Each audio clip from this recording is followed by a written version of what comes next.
திருநீற்று புதனுக்கு பின் வரும் சனிக்கிழமை. முதல் வாசகம். பசித்திருப்போருக்காக உன்னையே கையளித்து வறியோரின் தேவையை நிறைவு செய்வாயானால் இருள் நடுவே உன் ஒளி உதிக்கும். இறைவாக்கினர் எசையா நூலிலிருந்து வாசகம். அதிகாரம் 58, இறை வார்த்தைகள் 9-14 வரை. ஆண்டவர் கூறுவது: உன்னிடையே இருக்கும் நுகத்தை அகற்றிவிட்டு சுட்டி காட்டி குற்றஞ்சாட்டுவதையும் பொல்லாதன பேசுவதையும் நிறுத்திவிட்டு பசித்திருப்போருக்காக உன்னையே கையளித்து வறியோரின் தேவையை நிறைவு செய்வாயானால் இருள் நடுவே உன் ஒளி உதிக்கும். இருண்ட உன் நிலை நண்பகல் போலாகும். ஆண்டவர் தொடர்ந்து உன்னை வழிநடத்துவார். வறண்ட சூழலில் உனக்கு நிறைவளிப்பார். உன் எலும்புகளை வலிமையாக்குவார். நீயும் நீர் பாய்ந்த தோட்டம் போலும் ஒருபோதும் வற்றாத நீரூற்று போலும் இருப்பாய். உன் மக்கள் பண்டைய நாளிலிருந்து பாழடைந்து கிடப்பவற்றை கட்டி எழுப்புவர். தலைமுறை தலைமுறையாக உள்ள அடித்தளங்களின் மேல் கட்டி எழுப்புவாய். தகர்ந்த மதிலை திரும்ப கட்டுபவன் என்றும் குடியிருப்பதற்கு தெருக்களை சீர்படுத்துபவன் என்றும் பெயர் பெறுவாய்.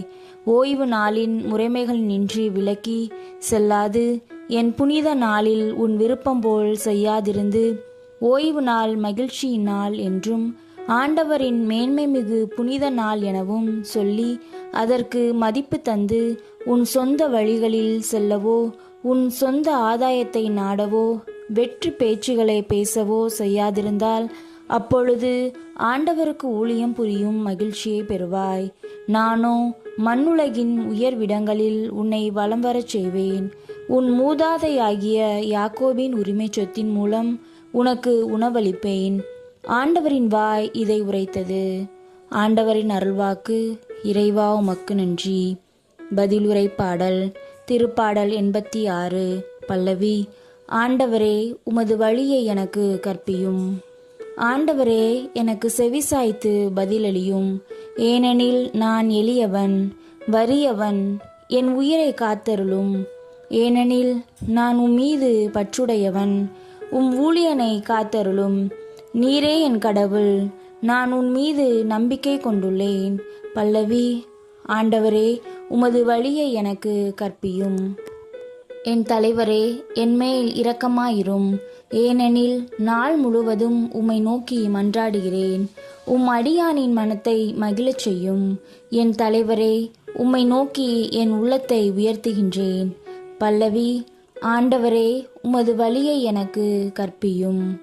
ஏனெனில் என் தலைவரே, நீர் நல்லவர், மன்னிப்பவர், உம்மை நோக்கி மன்றாடும் அனைவருக்கும் பேரன்பு காட்டுபவர். ஆண்டவரே, என் வேண்டுதலுக்கு செவிகொடும். உதவியை நாடும். என் குரலை கேட்டருளும். பல்லவி. ஆண்டவரே, உமது வழியை எனக்கு கற்பியும். நற்செய்திக்கு முன் வசனம். தீயோர் சாக வேண்டும் என்பது என் விருப்பம் அன்று. ஆனால் அத்தீயோர் தம் வழிகளின்றி திரும்பி வாழ வேண்டும் என்பதே என் விருப்பம் என்கிறார் ஆண்டவர். நற்செய்தி வாசகம். நேர்மையாளர்களை அல்ல, பாவிகளையே மனம் மாற அழைக்க வந்தேன். லூக்கா எழுதிய தூய நற்செய்தியிலிருந்து வாசகம். அதிகாரம் 5, இறை வார்த்தைகள் 27-32 வரை. அக்காலத்தில் இயேசு சுங்கச்சாவடியில் அமர்ந்த லேவி என்னும் பெயருடைய வரி தண்டுபவர் ஒருவரை கண்டார். அவரிடம், என்னை பின்பற்றி வா என்றார். அவர் அனைத்தையும் விட்டுவிட்டு எழுந்து இயேசுவை பின்பற்றி சென்றார். இந்த லேவி தம் வீட்டில் அவருக்கு ஒரு பெரிய விருந்து அளித்தார். வரி தண்டுபவர்களும் மற்றவர்களும் பெருந்திரளாய் அவர்களோடு பந்தியில் அமர்ந்தார்கள். பரிசேயர்களும் அவர்களைச் சேர்ந்த மறைநூல் அறிஞர்களும் முணுமுணுத்து இயேசுவின் சீடரிடம், வரி தண்டுபவர்களோடும் பாவிகளோடும் சேர்ந்து நீங்கள் உண்பதும் குடிப்பதும் ஏன் என்று கேட்டனர். இயேசு அவர்களுக்கு மறுமொழியாக, நோயற்றவருக்கு அல்ல, நோயுற்றவருக்கே மருத்துவர் தேவை.